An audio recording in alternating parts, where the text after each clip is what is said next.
popcorn. We are two niggas spoiling movies. Yeah. Brandon Collins, that's me, and Justin Brown for your movie needs. Media popcorn. Woo! You haven't seen it, well, we're gonna spoil it. Spoil it in your face. That's your warning. So if you get pissed, it's all your fault.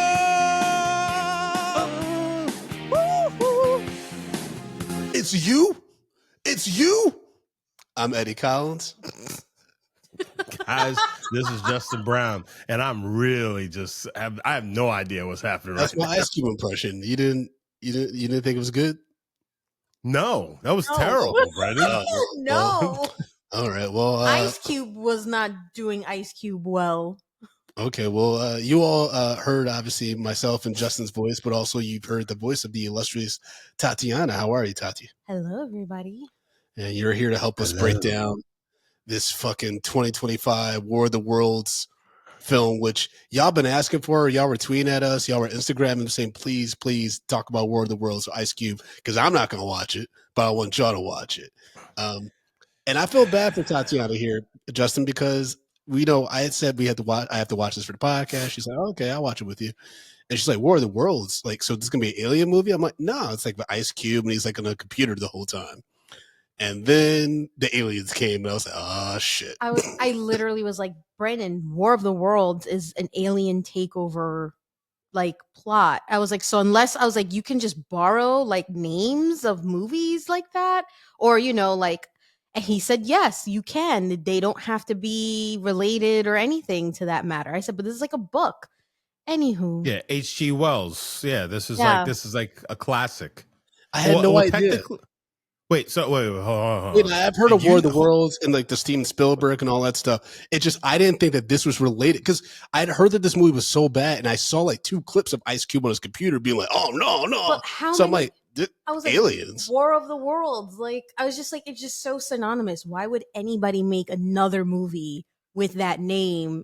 Anyways. Because Ice Cube's out of his mind. So Brandon tried to convince me I was wrong when I was clearly right. Oh, guys, pay attention. Pay attention. It's a marital spout. Go on. And it was also terrible. This is really bad. Listen. Now, the War of the Worlds with Tom Cruise, I wasn't happy with that one either, but I was very upset with this film. Yeah, I mean, at least like War of the Worlds has Steven Spielberg like kind of like keeping the pacing going. Yeah, he had a good budget and stuff like that. But yeah, this movie was god awful. Ironically, they used the Universal Studios destruction of that plane, which actually was used for Steven Spielberg's War of the Worlds, because it's part of the Universal tour in LA. Yeah. Oh, okay. But that's the only cool thing. Movie trivia about this movie. Everything else is garbage. Well, wait, destruction of what plane? So it's some of that footage that they were flashing to, like when Ice Cube's doing the clickety click all over his Windows computer. Okay. All right. Yeah. So there's so much about this I know we're going to dive into, but not that I should compare, we shouldn't, but at least with that one, we're following just a regular family in like the destruction and like how they pull through.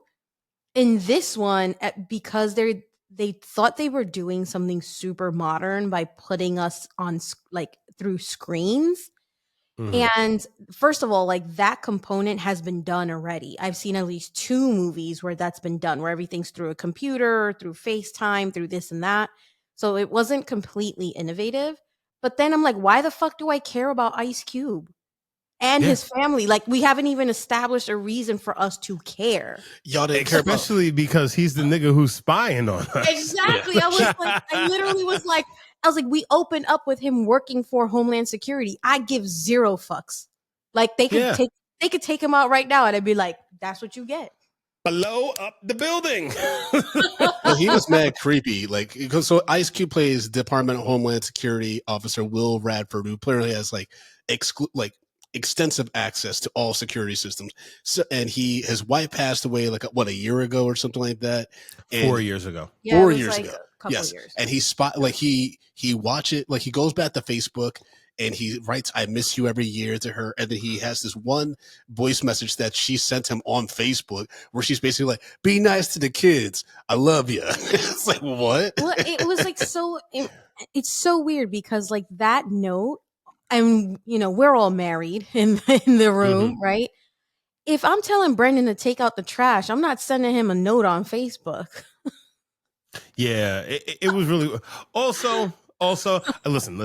I know I'm jumping way ahead in this film, but when all the data starts getting deleted and then all of a sudden it shows up on his fucking thing, it says Facebook data being deleted right now, and then he goes and listens to it one more time and then just slowly gets almost like, what is happening right now? What is happening right now? And he watches the Facebook like delete and everything like that, like it was the fucking Net Sandra Bullock movie, and then he just goes, "Fuck!" And you're like, "This is so like, who told Ice Cube that was the cut? Like that was the take? Like the director. There's a director for this. So he's gonna get a Razzie. He's the front runner for best actor, the worst actor of the Razzies, hands down. So also, I think that is hilarious, and guys. I really implore you, if you're listening to this podcast, watching this podcast, to do exactly what I say right now. I need you to go over to Wikipedia, type in War of the Worlds 2025, the Ice Cube movie or whatever. And if you haven't watched this film for whatever reason, because, you want us to suffer, but you don't want to suffer with us. When you look at the picture that they have on here, just know that you are watching the movie right now, because that's what we were watching this entire movie. A picture of this picture of Ice Cube's face was basically about 80% of the movie. It was that shot. Him just staring at a screen with his blue light glasses on, just be like, yeah. And Ice Cube, is he cockeyed? Brow. I mean, I think his eyes seem uneven a lot of times. I think he's old, man. Well, I think most humans have that, especially when they're looking at something for a long period of time. Yeah. It's not exclusive to Ice Cube, but I mean, I'm less worried about his eyes and more worried about the fact that he's on Teams and they're talking about get on the Zoom, and I'm like, could we not commit to just one platform? Like that's because Zoom paid top dollar. I was going to say, this felt like all product placement. They talked about Amazon so many times. If I had to hear one more Prime plug, I was like, yeah, Jeff Bezos, you have more than enough. Shut the fuck up. Yeah, very upsetting. It's like, look, they just trained us on these drones. I'm like, this. No, what was upsetting is, and we're going to get to our Patriot thoughts because there was a lot of Patriot thoughts on this movie. Every single Patriot, I believe, tapped out, Justin. And I was 3 minutes into this movie. I was like, this is already awful. Like, and you know me, like, I'm not a quitter. Especially when it comes to movies, I'll power through. But this was a really hard one. This is really bad. Brandon. I mean, and we've seen movies. We've seen Brandon's movies. Yeah, this is true. we have watched Brandon movies on this podcast. So I'll tell you this. I watched this movie. Well, I tried to watch this movie straight through about 6 times, and I fell asleep 5 times. So I had to keep going back to finish this, and I would fall asleep again. This is tough. Sorry. This was no, don't worry. This was one movie I did not fall asleep in. And I think because I was so angry as it was going through. Because normally I fall asleep, where my sofa's comfortable, we're nice and, toasty, sitting next to each other. And if it's past 10, I'm out. Brandon and I was so mad at this movie. And I just saw it through to the end. And I was like, yeah, it was trash in the first minute. And it was trash through all the way to the last minute. So my problem with this was, at first, Paula was watching it with me. So we're kind of bantering back and forth. We're just like, what the fuck is happening here? And things like that. Then Lennox woke up. So then she went to go deal with Lennox, but she never came back because she was not invested in this in a positive light. She just left you to suffer by yourself.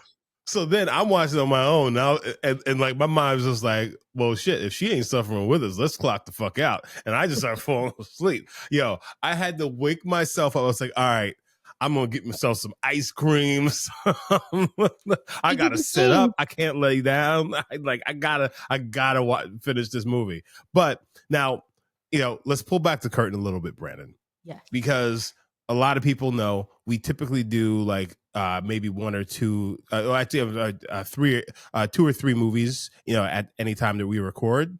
So you were telling me before I watched the film that you should watch Old School after this. So we're doing Old School as well. It's like you should watch Old School after this because it's a great palate cleanser for this. And I was just like, all right, I'm gonna watch Old School, tomorrow or whatever. Immediately after I was done with this film, I turned on the Old School and I felt so much better because Yeah, like, man. I was just like, well, what the fuck? And it's terrible too because like this movie was dead in the water from the beginning, because we've seen movies like this executed well, like where it's someone on a computer. It's like it's like two settings maybe, like where you actually get outside the computer, Searching and The Missing movie. Those are both really well executed. But Ice Cube immediately is poorly casted. He's miscast. He shouldn't have been in this role. And then at one point, it just seemed like everyone gave up because he starts quoting, like he was quoting Ludacris at one point. He's like, "Move, bitch, get out the way." I was like, "What is happening?" Totally, now this became a comedy, and it's played so straight. And we haven't even talked about Eva Longoria, who was wearing makeup the whole goddamn time, even though the world's apparently ending, and she's in the fucking thick of it. And then we have the one dude from the Avengers, the actor Clark Gregg, who's over here like the mustache twirling white guy who's on the golf course the whole time, right? No, that's the other white guy. Yeah, it's a different other. That's the other white dude. Yeah, Tati. Might as well she's be. really bad with. She's really bad with differentiating the white guys. She who'd you think?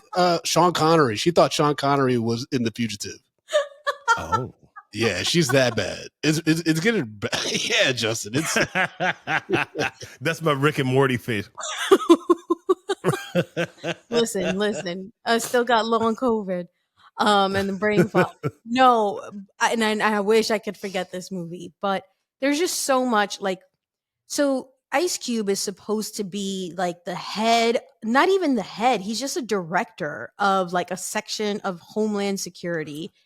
He's a risk analyst. Yeah, like it just doesn't make sense that he had. I mean, and I don't know. Like, I want to be very clear. Like, I recognize I don't know what I don't know, but I cannot imagine the level of clearance he had and the fact that they were tapping him into all of these meetings. Like, it's the end of the fucking world.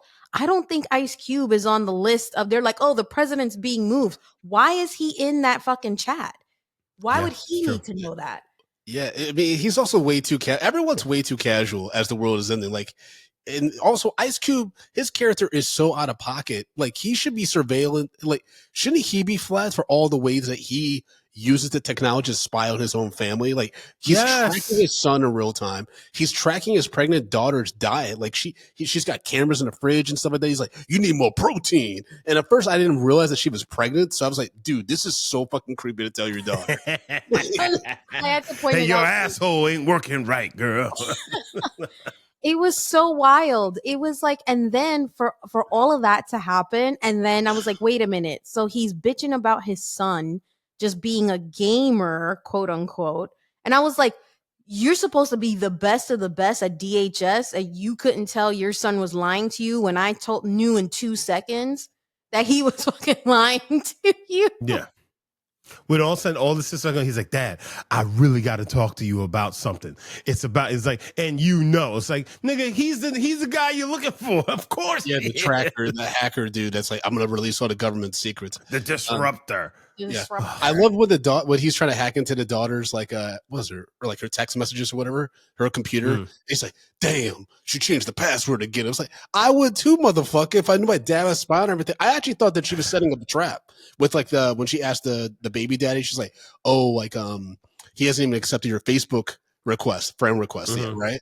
He goes to Facebook, again, product placement, immediately accepts it. I would be like, yo, that's the trap. Like, they're trying to see if you're spying, because if you can immediately accept it, and they don't bring that up again. I'm like, yeah, because the first thing is like, my first thing that I would say would be like, hey, Dad, stop reading my text messages. Like, that would be the first thing I say.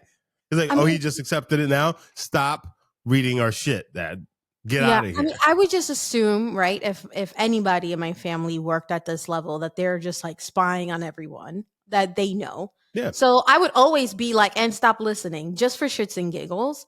But nothing more made me want to go back to like analog and just like paper and pen more than this movie, because I was just like, True. I mean, it does show. I mean, I think we know this as a society. It doesn't take a whole lot to like crack a password and all, even with password managers, they can be hacked. So what's the point? What is the point? I literally just started writing down all my passwords again because I'm like, who's in my house? Who's going to steal my password off my Post-it anymore? Like, we don't even have to worry about this, because if I can't trust it, then maybe. So here we Listen, are.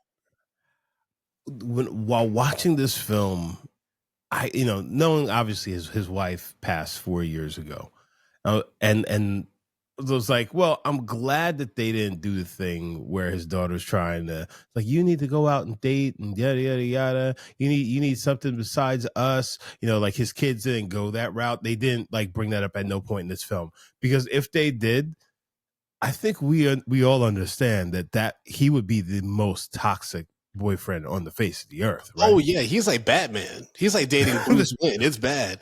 But also, this nigga he'd be out of control. he clearly wasn't capable of emotional love like that. Like, his performance as Will is so fucked up, Ice Cube. But I was also like, I feel like Ice Cube's this awkward and weird in real life.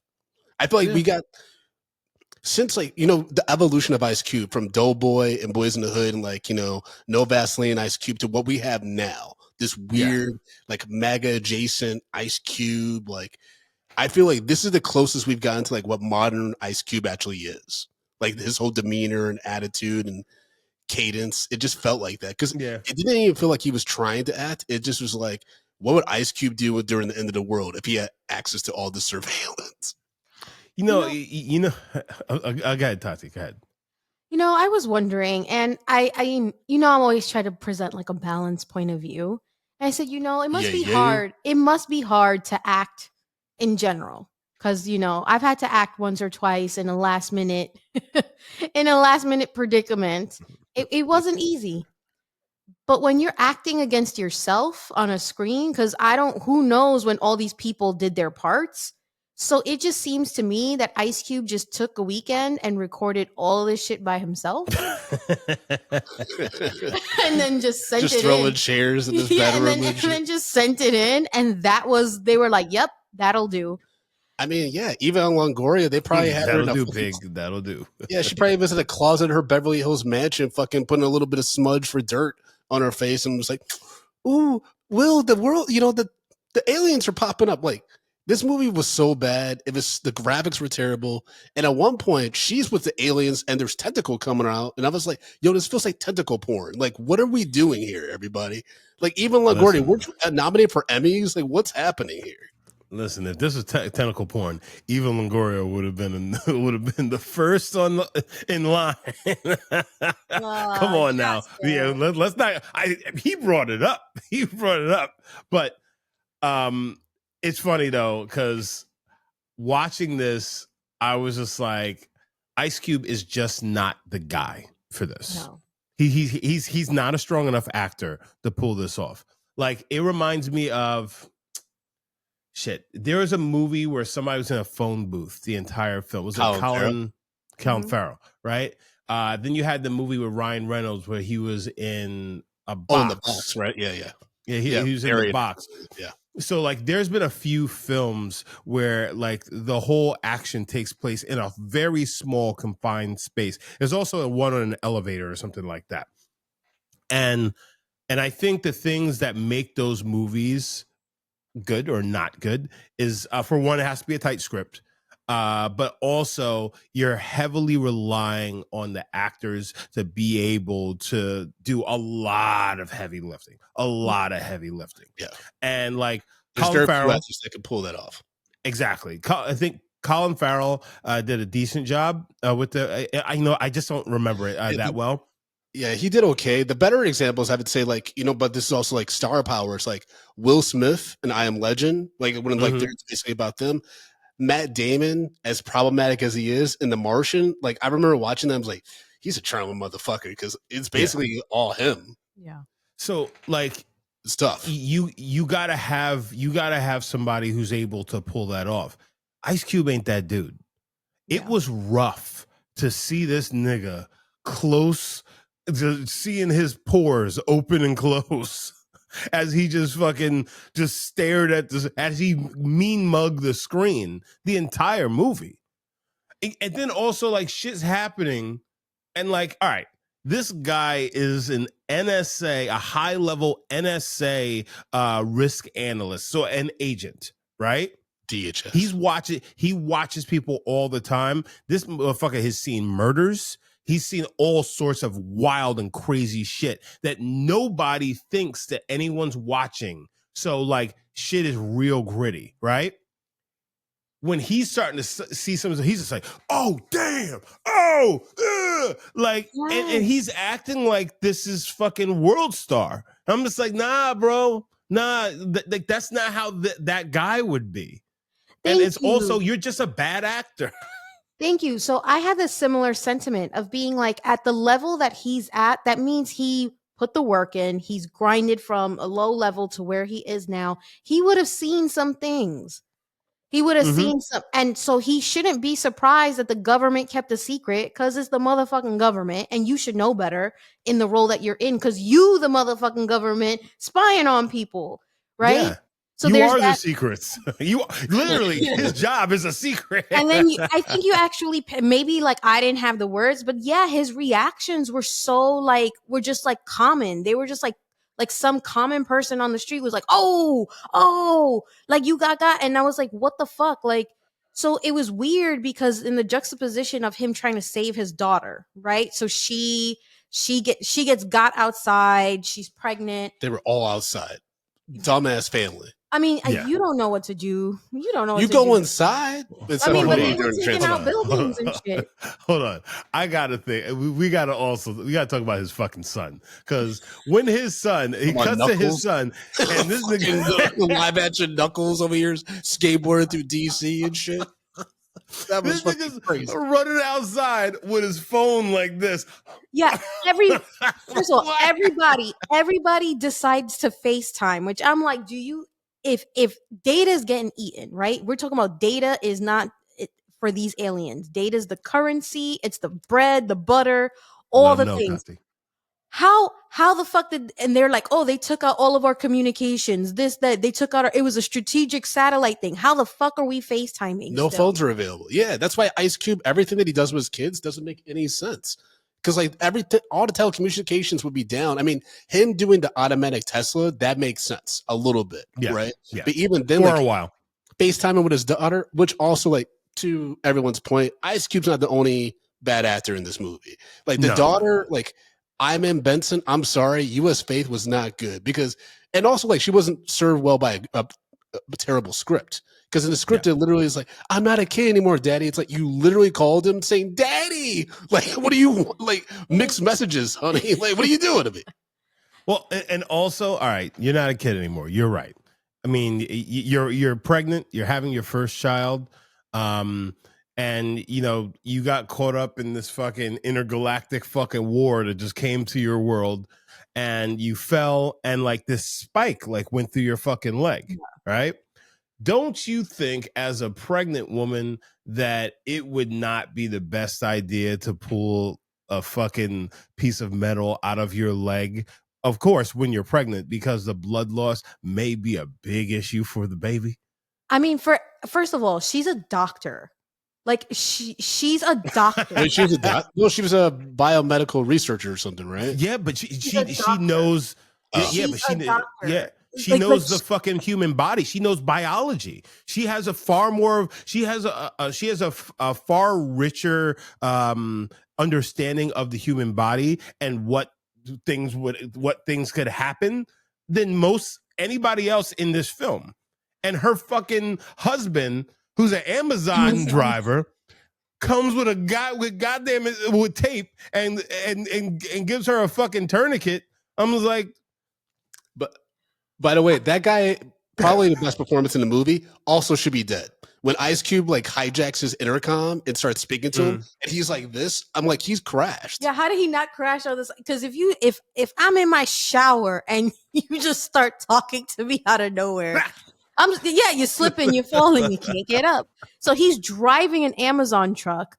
First of all, don't know how the Amazon truck is making it through all the traffic they claimed existed, but he makes it. Yep. It was a lot. It was now, mind you, also on top of that, Amazon trucks are electric now. So the data aspect of it, that would be one of the first things to shut down because they're not using the old analog trucks at this point because Amazon trucks are Rivian trucks. So that means that the Tesla truck would also not be operational then, because doesn't the alien like shoot out that like It was like an EMP. Yeah. So that's what I was saying. I was like, when the aliens land, they shoot out EMPs to like knock everything out, and I was like, that would have taken out if they all did when they landed. I was like, this is just so. And listen, you know, I always preface, I'm not the smartest person, but I know some shit, and like the EMPs alone would have knocked some shit out, right? They established that the data is what they want and that's what they're here for. They knocked everything out. Boom. Like we're going back to fucking Morse code at this rate. And then on top of like, how does it, you know, Facebook got taken out, but they're still tweeting. Like X was still, it was just like, how did they cherry pick which social media to take down and not? And then he's still talking on Teams and jumping on Zoom. And I was just like, this makes, like if you establish a new norm, the new norm in theory should carry through. So every new norm they established, they then broke their own rule for. Yep. And it didn't even follow movie standards. I think that was frustrating. It was crazy. I mean, like Eva Longoria, she's literally in the field as like the aliens are dropping. She even encounters an alien spaceship. And then we cut to like, you know, she maybe is dead. 20 minutes later, she pops up in a basement somewhere. She's like, woo, child, that was kind of crazy. How you doing, Ice? Like, it was so weird. And then like he's talking to his daughter and he's like, I'm gonna come. Here I come. And like he can't get out the room. You're like, he's running around in circles in the room. Literally, this is the scene that we saw. He's like, Hold on. Y'all gotta watch this on YouTube. You gotta watch this. I gotta get closer. He's like, hey, I'm coming.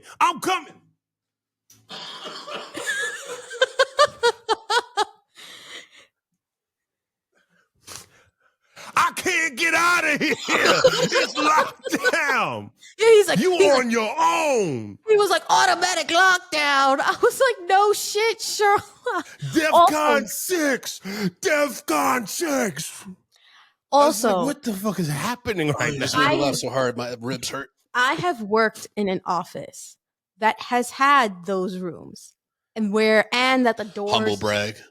Yeah. And the doors automatically lock. The door and the windows are still glass and they're penetrable with the right. He could have taken a chair and busted through that fucking glass wall and he would have been fine. Like, unless they, do you know what I'm trying to say? Like I get you. And granted, I don't have kids, so maybe I'm going to defer to you, Justin. If you were locked in a room where half of it was made of glass, he didn't pick up not even a fucking stapler to see if he could break through it to get to his daughter. So I don't think he was that invested in saving his daughter's life.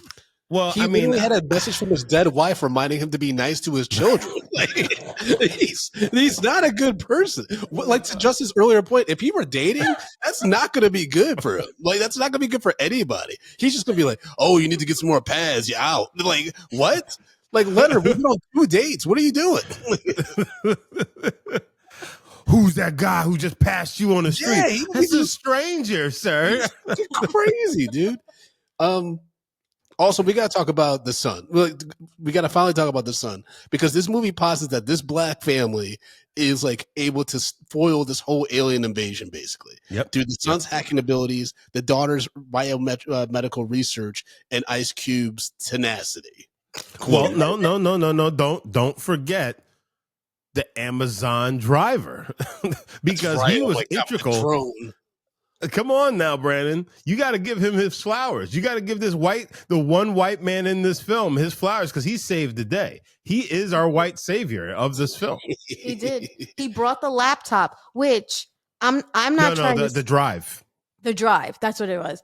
Yeah. So the daughter is bleeding. She winds up in some medical center, maybe. We don't know. No, she's in an office building. Yeah, she's like in an office building. He just like took her to safety because all the hospitals were booked, according to his like, computer hacking and stuff. Which, but he was regardless, doing no coding. But hold on, irregardless, if a pregnant woman shows, if a fucking pregnant woman shows up at a hospital, yeah, she would have been a priority because she shows up at a hospital. She has a fucking hole in her goddamn leg, so she's bleeding heavily. She would have been a priority. She would have been taken care of. There's no way she would not have been. That's what it's all about. Guns and butter, baby. Little dumb motherfuckers.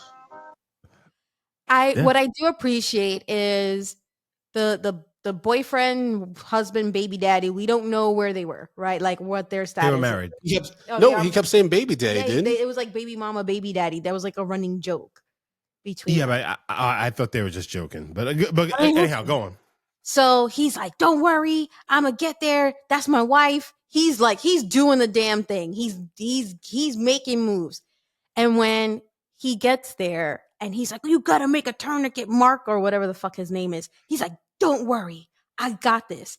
And he takes out a piece of tape, maybe this long. One piece of tape this long to try and stop his wife's bleeding. Mm-hmm. I don't know about y'all, but if you are that, and I get it, it was a joke. He's an Amazon worker, packages. Like it could have been a great joke if he would have just kept the tape on the thing and just heard. Yeah. I don't know what this movie was trying. Like, it felt like it wanted to be a comedy at one point, and then like it just took itself way too seriously. This could have actually been a really funny comedy. So the funny thing is though, if he actually used that tape, to go around her leg to make that tourniquet, that tape actually would have stopped the bleeding. Because, the tape, that shit gets really fucking tight. That can easily cut off your circulation. But to get that fucking tape off, they would have probably needed a fucking razor blade. They had to cut her fucking leg up and shit. That would have sucked. I know, because this nigga got, when I fucking you had to tape your leg one time, and no. Fucking, I don't know if I told you guys about this, where I almost lost my fingers, Brandon. No, what? Oh yeah, I almost lost 3 fucking fingers a few months ago. Long story short, I was wearing gloves, and my gloves got fucking pulled in this thing, and it fucking started tightening on my fucking fingers. And then and I tried to go in reverse, but it only got fucking tighter. So I was able to get out like my fucking my pinky and my ring finger. Now, mind you, this is also my right hand too. So this is my jerk hand. So it would have been terrible. Folks, that's why you gotta be careful with them fleshlights. That's what it was. So like I had to scream for my nephew to bring me a razor blade. So I had to fucking cut the fucking glove off of my hand, but it was like one of those heavy duty gloves. Yeah. But like, yeah, bro, it was cutting the circulation. Like I felt my fucking fingers my fingers are going numb and shit like that. But like I cut the top off and I was like trying to cut it down, but then like, I'm like, I can't go any further. So I had to take a razor blade and just like literally just cut, cut every fiber of it and like cut into my finger a little bit just so I could get my fucking hand out of this goddamn glove. That's like 127 hours, bro. Fuck you, nigga. That would be crazy if you had lost 3 fingers. And my fucking thumb. Oh yeah, that's horrible. Yeah, that would have been a disability. Yeah, fucking these 3 fingers were stuck in there. Oh, if you lose a thumb, is it automatic disability? Yeah, because you need your thumbs to you don't need a lot of these, but your thumb is that's what separates us from the rest of the animals. Yep. And on your right hand too? Oh, baby, that's my strong hand. And the reason why I know that is because my dad is missing a finger, and he's left-handed, so it's his dominant hand, and he's missing his pointer. So so he only has these 4. Yeah. But like, he was a kid when he lost it. So my grandmother was like, "Hey, is that like considered a disability or anything?" They were like, "No, because it's a pointer and he has the other." And they were like, as long as he didn't lose a thumb, he'd be good. Yeah, as long as he's not a finger gun expert, enthusiast, he should be okay. Just fucking bang bang. That's all right, his let's trigger talk finger about. too. So Yeah, we got to talk about the Sun before we get into these letterbox reviews and our Patriot thoughts. The Sun's storyline, another terrible actor, by the way. Another terrible performance. This kid posits that he's been throwing off the signal for his house to his friend's house, which is actually where he is, because the house, Ice Cube's house, gets bombed. And they figure out that the Sun is the one leaking all these government secrets, which how he was not immediately accosted in this government building, because the movie posits that he's the only person in this building. Yeah. For some reason, like, because you would think that other people would either be in that office or he would be communicating with other people in the office, especially when they find out, hey, that building's about to be bombed, because that's where the aliens are going to get the secrets, right? The government data. So also, that's the building that has what's the Goliath. The Goliath. Yeah, Goliath. He was like, these motherfuckers were hiding Goliath right under my feet. So that would have extra security. Yep. Yep. Also, I mean, that's how did Ice Cube's character pass a psych test to do this job? You know what I mean? Because don't they like source for people that would probably abuse these powers and be real creepy with it? Like, especially when he lost, like him. Yeah, when he lost his wife, like I feel like he would have to have gone through a psych eval to make sure, like, hey, like his behavior doesn't change or his priorities don't. You know what I mean? I mean, actually, Brandon, let's be totally honest. Probably him losing his wife would actually make him an optimal person to be working on this program, because now he doesn't have anything else and he could just fully commit himself to watching other people and the job. But That's also, I need to put this out there, because upon you guys saying that he was pretty much the only person in that building at that time, which tells me that, like, and it didn't, I don't know if it was a little room or it was like a really small office that he had, but he seemed very secluded, and it was like literally just him, right? Yeah. This nigga stanked. That room was funky. That room was funky. I don't want to say anything, but like Ice Cube did not. This movie was filmed during COVID. Like, he just didn't look like to your point, Justin, like he smelled okay. Yeah. He was probably pissing in jars and shit like that. He was like, Ice Cube was acting like he was on a long road trip in the fucking office. Comedy, that would have been hilarious. Like him just tripping over like bottles of fucking not cum, urine. I mean, I don't know why to come. I don't know why to come, because ain't nobody coming. No, Brandon. No, Brandon. Of cum? Brandon. Bottles? No. What Brandon. the fuck? Brandon. Okay, I'll give you piss, because men, we out like. Listen, I'm gonna be driving across the country. I'm gonna have some bottles packed full of piss in it, because I ain't gonna stop. That's the way we roll. Just pull over, because we're fucking. Because I'm an animal, Brandon, and I'm just like, listen, yo, men are disgusting. You men are disgusting. Yes, listen. So guys, if you don't know this about me, so when I first started, acting and doing comedy and things like that, I was living like deeper out in Long Island, and I would go into the city and do like, my auditions and shit like that. But there were times I'm just like, all right, it's late at night. I have an audition at like 9 o'clock in the morning. It doesn't make sense for me to drive all the way back to Long Island and be back here at 9 a.m. So like, I would just park my car. I just sleep in the fucking car, wake up in the morning, go to the fucking gym, work out, shower, go to my audition. That's just how I would roll. I was just trying to be as efficient as possible. Yeah, you're like Will Smith in Pursuit of Happiness. Yes, I was trying to get my fucking my happiness, baby. Bathrooms. It's funny. I was doing an improv thing, and like, actually, no, it was like a diversity meetup, and we were talking stuff like that. And like I said that somebody, and these niggas looked at me and was just like, oh, this nigga really wants it. And I was like, guys, like, I'm just trying to fucking be efficient. But regardless, like, yeah, I'd wake up like, oh man, I gotta piss, and I'd have a bottle. I'd been peeing the fucking bottle, close that shit up, dump it out later. It's not a big deal. But Brandon, under no circumstances would any man on the face of this earth have a bottle which is exclusively just for cum.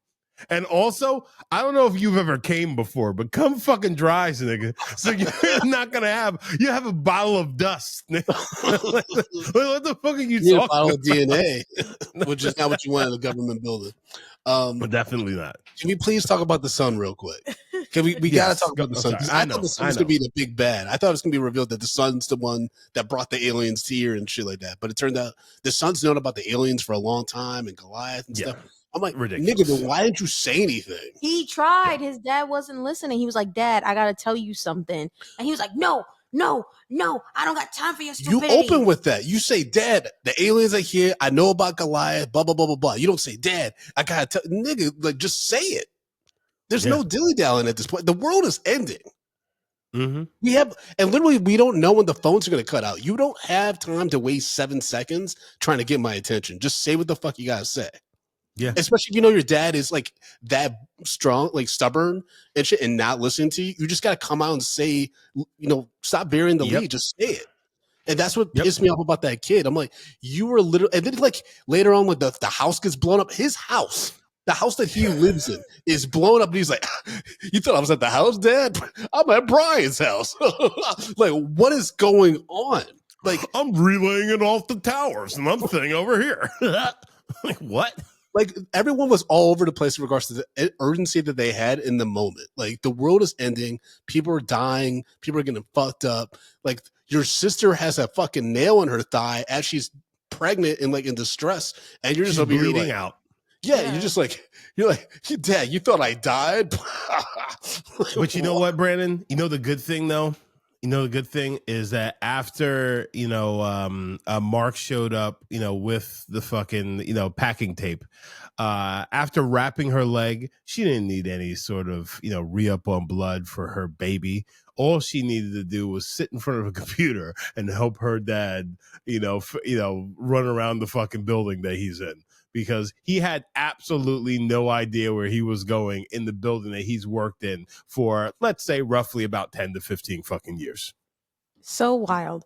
I mean, I try to give credit where credit is due, right? Like, clearly everybody is acting alone.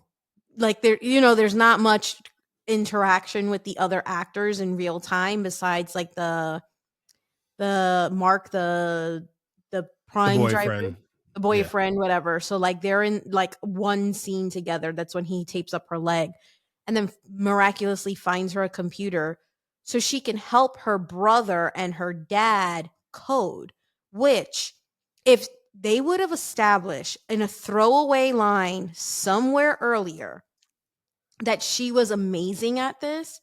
And I'm not trying to say that medicine and technology don't cross over. But what is the likelihood that a pregnant woman in duress that is bleeding out in the, alien apocalypse Tapes around her leg. Go on.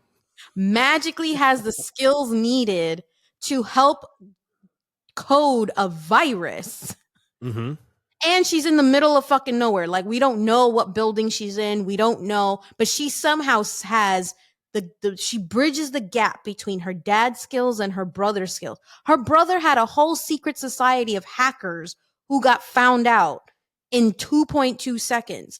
But this biomedical engineer doctor has the skill set to finish the code and release it. And I was like, there is no fucking way that I was like, these people have no fight or flight. And I was like, especially when their children are involved, like her unborn child and her fucking smartwatch was going up like off like crazy. Like, she had all the indications knowing that her child was in jeopardy.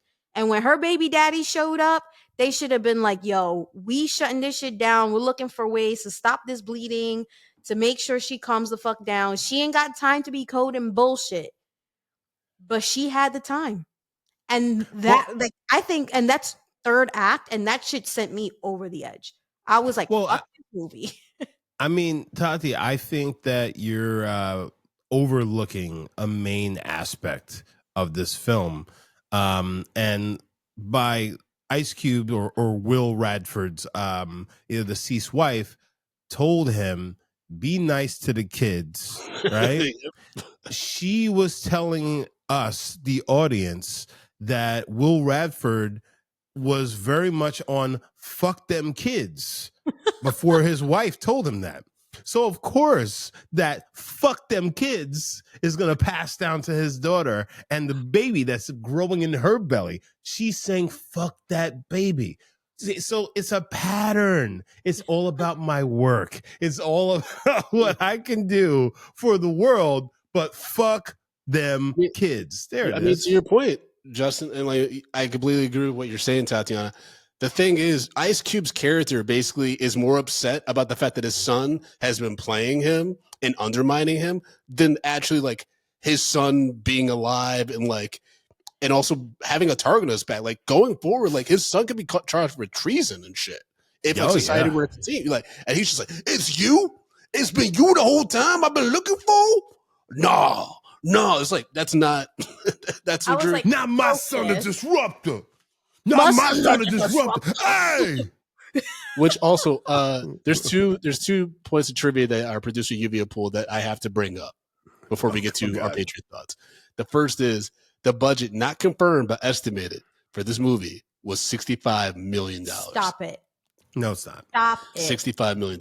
The second piece of trivia that I have to share is that the William Radford character was initially written as a paraplegic to reflect COVID era themes. I don't know what the fuck that means, but it was rewritten after Ice Cube's intense chair throwing impressed the director. He's like, Mr. Cube, the chair that you threw, it just changed the script. We need chairs everywhere. That's why he was moved. Like, that's why he didn't know where to go when he was like, "Oh, I'm coming," and just like. So yeah, that makes sense because that scene would have been written for someone who's limited mobility. So they would have been hooked up to something, mechanical that would have moved them at a certain pace. So that makes sense why the beats in the script don't feel urgent for someone who is fully capable. But also, y'all act, right? Imagine getting a role, like seeing a script, and you see that the role is for a paraplegic, and in it you decide, fuck that, I'm gonna lift up a chair and throw it. I mean, let's not be ableist, guys. You know, a paraplegic can lift a chair and throw. He could be in a chair, but he can still lift the chair. He or she can still hoist the chair over their head and has the power to throw that chair. You know damn well Ice Cube just forgot he was supposed to be paralyzed and just threw a chair. You stood up, he threw the chair, and the director's like, "You're not supposed to." You know what? Fuck it. No. Ice Cube looked at the script and he was just like, all right, I'm gonna do this. And then he starts acting in his scene, and then he sees that his daughter is in trouble. He's like, "I'm coming to get you," and he was just like, I could try to roll my chair to the door, or I can do my best JJ Walker impersonation in the background of this scene. JJ Walker. And he just and he just screamed dynamite a bunch of times. And then obviously, which impressed the director. And now we have this phenomenal film. Well, speaking of dynamite, we did get some Patriot thoughts on War of the Worlds. And folks, remember, you can subscribe at patreon.com/media popcorn, and you're guaranteed to have your thoughts or reviews of those films read on that episode. So we have a lot of them. First up is CJ Jones, who wrote, "Why the actual fuck was this movie made?" Agreed, CJ. Agreed. Sean Simons wrote, "I was prepared for it to be bad, but I wasn't expecting it to be bad to the point that it becomes a comedy. The only way to get through War of the Worlds is to laugh your way through it." Nope, not even that. It's not even worth it. Yep. Sharif Jackson wrote, "Cube is whatever, but I'm more interested in what Clark Gregg and Eva Longoria think. I guess they could blame COVID, but the whole thing is an utter disaster." That's where the budget went. You know, 60 million probably went to like Eva Longoria. Yeah. And then the 5 went into the production of this. Because I've seen Disney movies better better graphics Yeah, than those this. Descendant Yeah. movies, they actually the graphics are way better than this shit. Yeah, because their CGI was horrible all throughout this. Yeah, it was all booty. It was just straight booty. Simba Jackson wrote, "Take a sip of your drink every time O'Shea says, 'Get out of there!'" Then record a Draw Black History and Thank Me Later. This movie will go down as one of those amazingly terrible movies that feels like a fever dream. Small popcorn if you're sharing it with friends. So about 3 handfuls of popcorn. Salute sign. Sean the Terrible wrote, "Man, I turned that shit off and went to bed. It was 5 p.m. Sean the Terrible just Yo, he tells it straight up like, I read that one and I've been telling people about him saying that and laughing uncontrollably about that for the last week. I just want to thank you, Sean, for that little shout out to tidbit. Sean the Terrible, who doesn't like many things. And this is one of them. Yeah. Erica then wrote, "I didn't make it past the 30-minute mark. Easily the worst movie I've ever seen."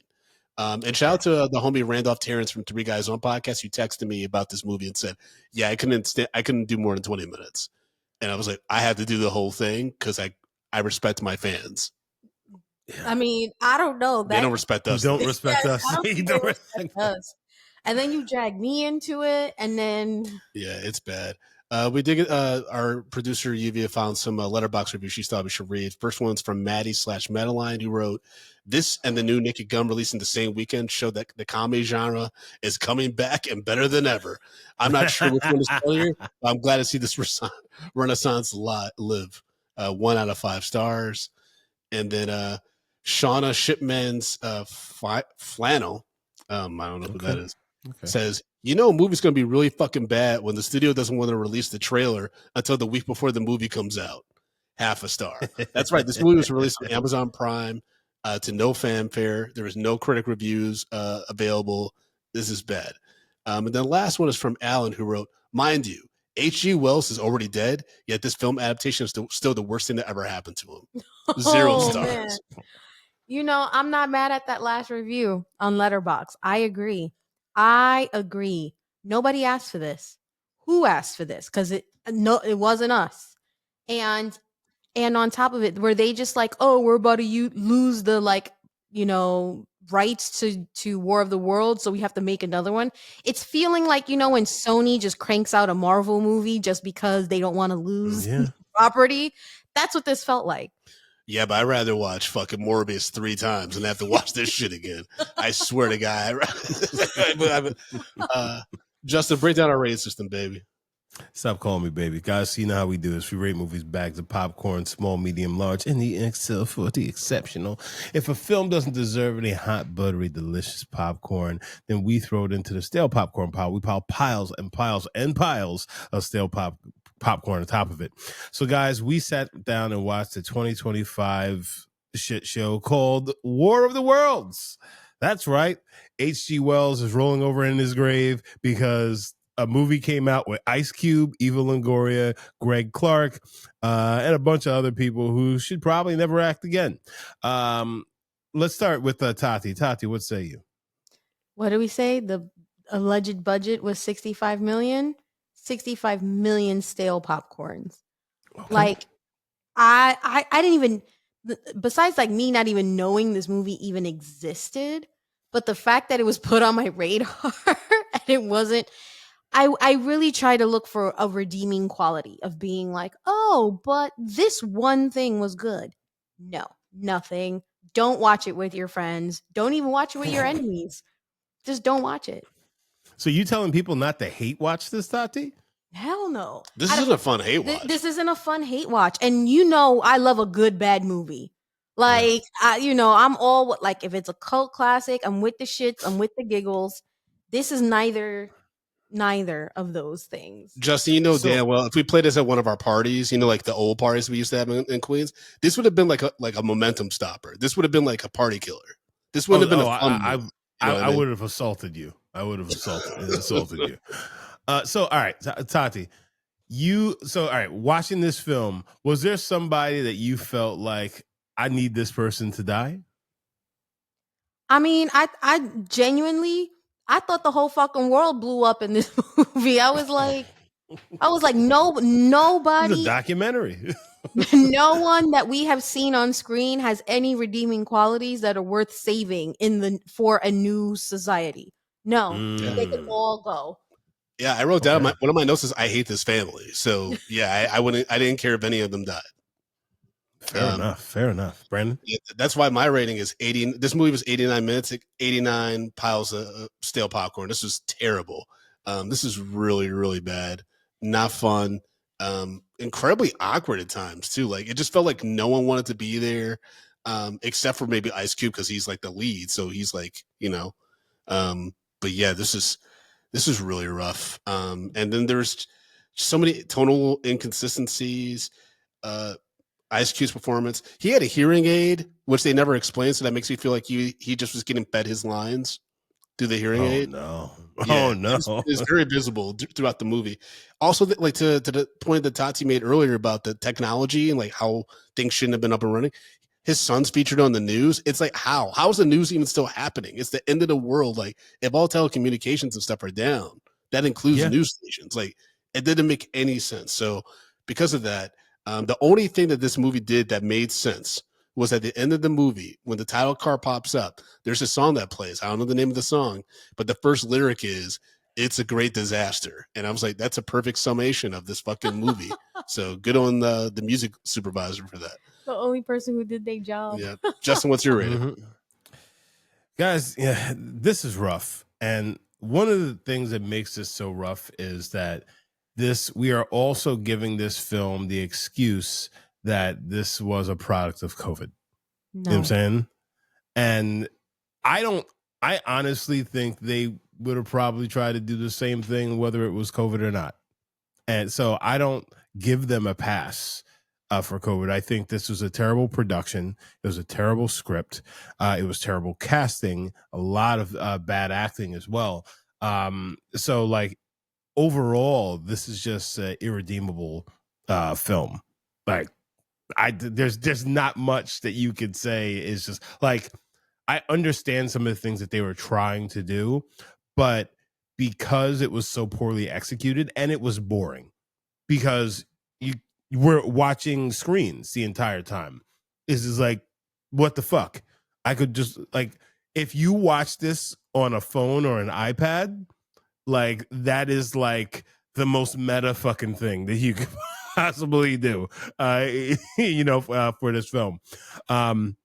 With that being said, I'm going to give this 2020 piles of stale popcorn. And I'm almost to the point of ready to just, you have your 2020 piles of stale popcorn, revive dog shit and pour dog shit on top of it. Because like this is a very, very bad, What's wrong with your boring dog? ass fucking movie. And What's then that? add Brandon's bottles of cum while you're at it. Oh my God, this is disgusting. Oh. Yeah, and Brandon standing on top of it with a ladder and just like pouring his fucking cum goo out of his jar on top of it. Guys. Yeah, this is really fucking bad, really bad. To be on honest so with you, many levels. The three of us could have made a better movie. Like just from like on Riverside right now, where we're recording, we could do a better version of War of the Worlds right now. Let's do it. Well, I should have said it. I just genuinely believe that this format of keeping everything digital and like screen to screen to screen has just been done better with other movies. And so if that was their inspiration, they dropped the ball on their inspiration. Nevertheless, like regardless of just the content of it being War of the Worlds, we knew an alien invasion was going to come, but it was it just feels mismatched. It really does feel for the format and the delivery of the movie and the theme of the movie just doesn't seem like it clicked together. I guess it's also a thing. It's just like, why did this take so long to actually get out? Because this is what 5 years. Because it was trash. Yeah, I think they were just buried this. They just put it on to have more content. I think contractually they probably were obligated to release at some point. You think Ice Cube and Eva Longoria did a movie and they didn't say it needed to be released? Of course they did. I don't know if I'm Eva Longoria's people, I don't want this movie to get out. Honestly, no, I think nowadays you never know what's gonna go viral for whatever reason, right? You know, we know in the social media space, negative comments and positive comments yield the same return. Yeah. So whatever that is, I think that they thought this at the very least would be a cult classic, and people would be like, "Let's do midnight showings." No, No, No, this ain't it. none of this. None of this. I couldn't Tatiana? imagine being in a movie theater and watching this. Oh no, I would hate myself. Yeah, I would definitely have left. This is one of the movies I would have walked out of. No. I don't walk out of movies because if I Yeah, pay we for it, pay I'm too staying much in. money. No, because I would have. Movies. Yeah, if I had to go see this, I would have already re-signed up for Almo's Draft House season pass, and would be like, I'll take the L and the processing fee. Nigga, You know what I mean? I would have been disruptive as hell. You get kicked out of Alamo Draft House. Nigga, no, because this would never show at Alamo. This would never be at Alamo Draft House. So like I would turn this movie into fucking a Magic Johnson theater circa 1998 because there's no way. I'm not gonna lie. I think Alamo Draft House would be like, you know what? This is the one movie where we give you a pass. You can have your phones out on. Like we're not gonna kick you out on this one. Yeah, we know this is gonna be a vlog. Like Brandon, when we went and saw Acrimony, how that theater just started organically getting. I think that this would be 20 times worse than that. Oh yeah, this would have been. But at least Acrimony was fun. Like Acrimony was so crazy. We were like, guys, what is that? Like, why is this getting so insane? But that's what I'm saying. Niggas have to cope with watching this film. That's true. That's the only way. It's the only way. Yeah.